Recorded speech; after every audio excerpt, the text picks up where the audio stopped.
We now have a gun on every table. We're ready to start shooting. What the Trump did he just say?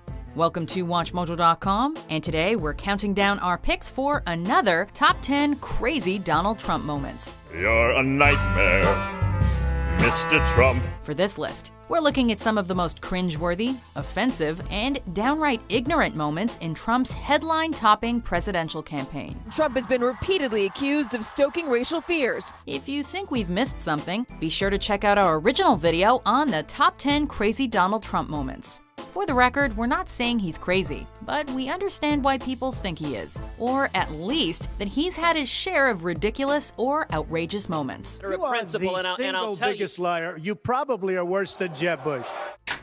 Number 10. Trump attempts to be a foreign policy expert. I'm gonna bomb the shit out of them. It's true. I don't care. I don't care. They've got to be stopped. When it comes to foreign policy, Trump sounds like that guy in class who skipped the reading and has no idea what he's talking about. Instead of forming an argument, he relies on buzzwords and vague statements to make a point. Donald Trump is completely uneducated on these issues, and he doesn't understand the post-war new order in post-World War II order in the world.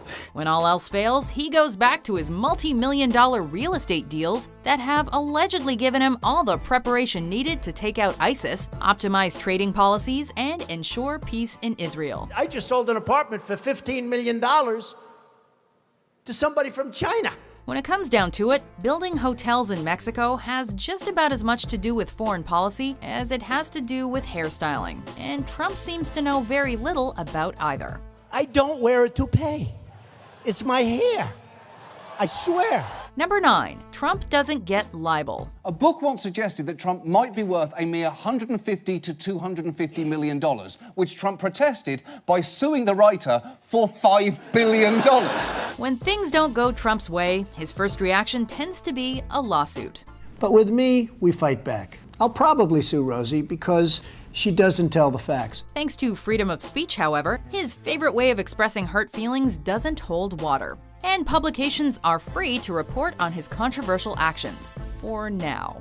Some theorize that, as president, he would make efforts to loosen up libel laws, making it easier to sue news organizations printing wrong or bad information about him. Satire and defamatory yet factual news may be off limits according to this warped idea of justice. Whether it's the school shootings, which are really very prevalent in this country, they seem to be more prevalent in this country. What's your explanation? They're just sick people. They are mentally imbalanced. Maybe the Donald should take some time off from defending the Second Amendment and learn a thing or two about the first one. So important is our Second Amendment.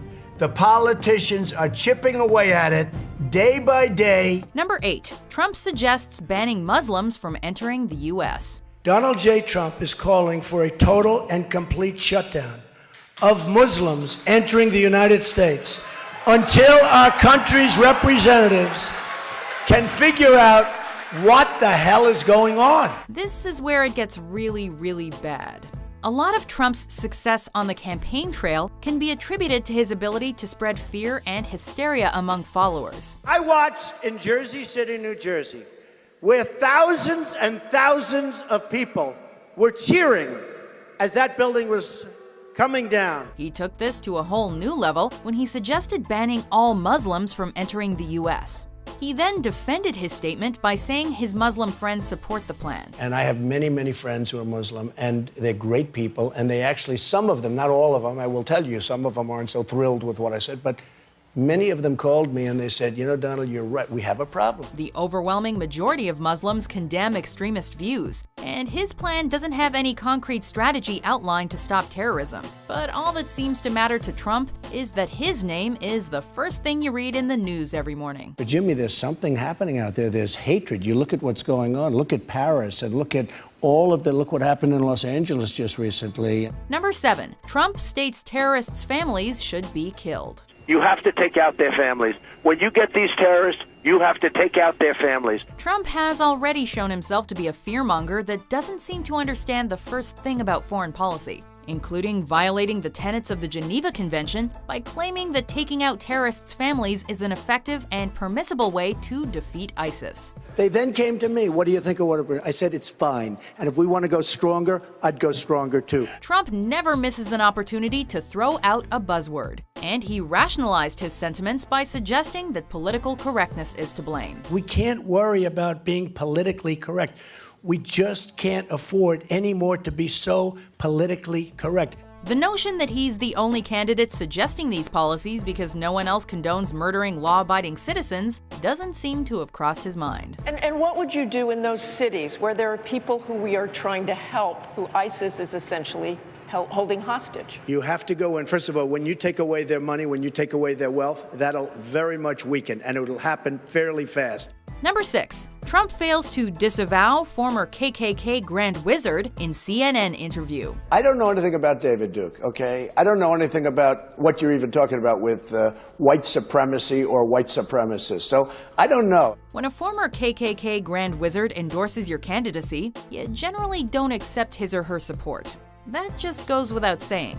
Trump, who's been called out for racism on many occasions, should understand that an endorsement tied directly to the KKK isn't something you should be proud of. His response during a 2016 CNN interview was predictably preposterous, and a faulty earpiece was conveniently blamed for the political gaffe thereafter. I'm sitting in a house in Florida with a very bad earpiece that they gave me, and you could hardly hear what he was saying. However, a more reasonable explanation may be that Trump didn't want to disenfranchise his racist followers. Trump even cited the one-time Grand Wizard as the reason he wouldn't run on the Reform Party ticket in 2000. You've got David Duke just joined.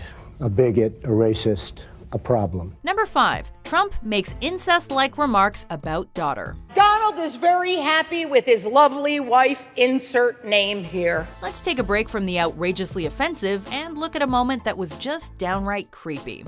It's perfectly normal to acknowledge the beauty of your daughter. Suggesting you would date her if you weren't related is a whole different story. And Trump did just that during a 2006 interview on The View. Although she does have a very nice figure.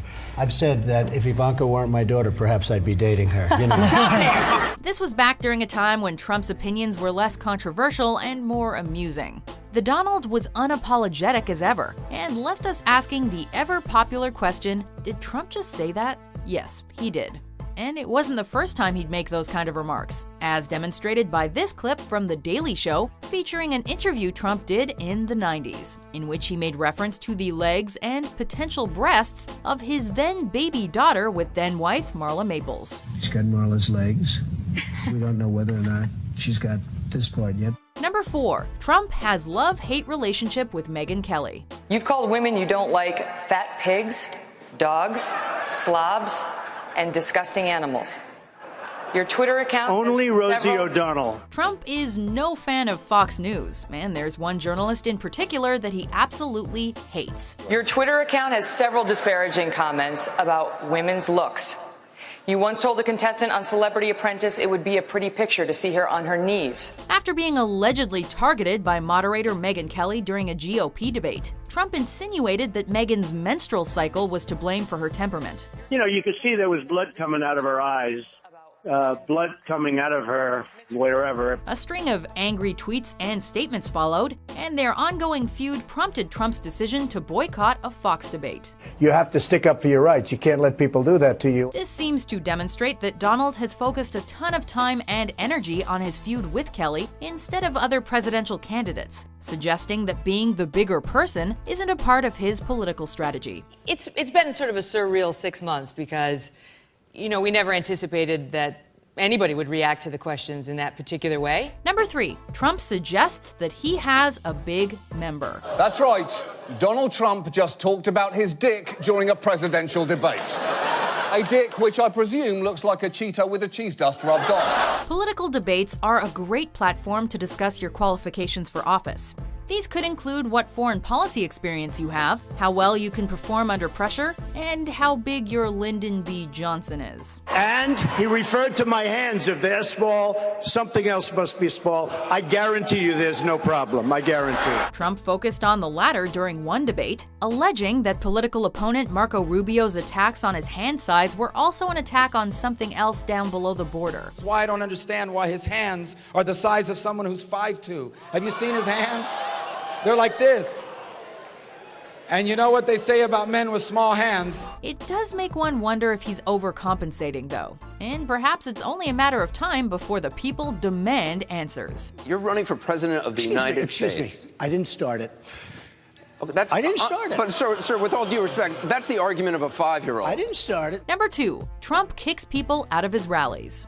Trump rallies have garnered a notorious reputation for violence. A number of protesters that have attended his many rallies have been escorted out by security on more than one occasion. In one notable instance, 78-year-old John McGraw punched a supposedly non-violent African-American protester at a rally while said protester was being escorted out. Yes, he deserved it. The next time we see him, we might have to kill him. Trump then made matters worse when he openly considered paying McGraw's legal fees. 78 years old. He obviously loves this country, and maybe he doesn't like seeing what's happening to the country. Despite all this, protesters continue to come out of the woodwork, which has even led to the cancellation of a rally in Chicago after violence broke out among Trump supporters and protesters.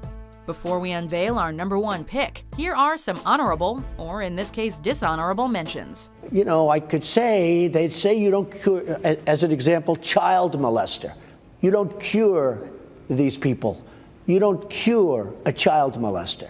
But you take this little beautiful baby and you pump, I mean, it looks just like it's meant for a horse, not for a child. And we've had so many instances. 2 Corinthians, right? 2 Corinthians 3:17. That's the whole ball game. He's not a war hero. He's a war hero. He's a war hero. 5.5 years. He's a war hero because he was captured. I like people that weren't captured, okay? And all of that money will go to great charities, And including Sandy victims. if he doesn't pay? Oh, then I'll sue him. Number 1, Trump claims he'll build a Great Wall and make Mexico pay for it. I will build a great wall on our southern border, and I will have Mexico pay for that wall. This speech set so much in motion, most notably by permanently changing Trump from the harmless, cartoonish billionaire to the provocative politician in many people's eyes. While Trump has spouted anti-Muslim rhetoric in the past, he had some less than kind words to say about Mexico during his campaign announcement speech. They're sending people that have lots of problems, and they're bringing those problems with us. They're bringing drugs, they're bringing crime, they're rapists, and some, I assume, are good people. And yet, Trump inexplicably expects to win the Latino vote, despite his insinuation that Mexico is full of rapists and criminals. And I'll tell you something, if I get the nomination, I'll win the Latino vote. I will win it because I'm going to create jobs. Worse still, his strategy to stop illegal immigration sounds like something an elementary schooler would come up with. I would build a great wall, and nobody builds walls better than me, believe me. Unfortunately, America has no way of building a wall around Trump. But if they do, it's only fitting that he should have to pay for it. And the wall just got 10 feet taller, believe me. Do you agree with our list? Which huge Donald Trump moments got you talking? And it's very close to my heart because I was down there and I watch our police and our firemen down on 7-Eleven, down at the World Trade Center right after it came down. For more interesting and controversial top 10s published every day, be sure to subscribe to WatchMojo.com. Immigrants on the whole Come on, try getting it out. Try getting it out. I'll get it out. I mean, I don't know if you're going to put this on television, but you don't even know what you're talking about. Try getting it out. Go ahead.